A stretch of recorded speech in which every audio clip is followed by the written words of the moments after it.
Have you ever wondered why your flight sometimes has more passengers than seats? Airlines routinely sell more tickets than there are seats available on a plane, a practice known as overbooking.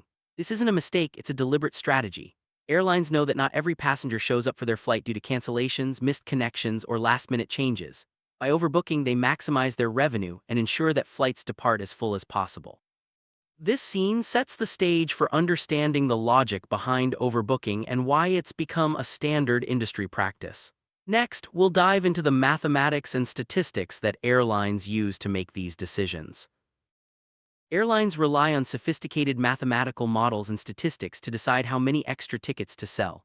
They analyze historical data to predict the likelihood of no-shows for each flight. For example, if a flight typically has 5% of passengers not showing up, airlines might overbook by that amount. The goal is to fill every seat, but there's a risk. Sometimes everyone shows up and there aren't enough seats. Airlines balance this risk by calculating the probability of bumping passengers and weighing it against the potential profit from selling extra tickets. This statistical approach helps airlines optimize their revenue while minimizing disruptions. Let's move on to what happens when everyone shows up and the consequences for passengers. So what happens when every ticket holder arrives for an overbooked flight? Airlines must decide who gets bumped, often offering compensation or rebooking options. Passengers have rights in these situations, including financial compensation, alternative flights, and sometimes even hotel stays. The process can be stressful, but regulations exist to protect travelers. Governments allow airlines to overbook because it keeps ticket prices lower and flights more efficient. However, strict rules ensure passengers are treated fairly when bumped.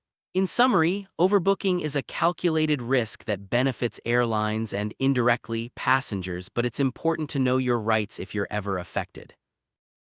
Overbooking is not only legal but also highly profitable for airlines. Governments permit this practice because it leads to more efficient use of resources and lower fares for consumers. Airlines profit by selling more tickets, knowing that a small percentage of passengers won't show up. When overbooking works as planned, flights are full and revenue is maximized. If it doesn't, airlines have systems in place to handle the fallout, including compensation and rebooking. Understanding the balance between profit, efficiency, and passenger rights helps explain why overbooking persists. Ultimately, it's a strategy that benefits both airlines and travelers as long as regulations are followed.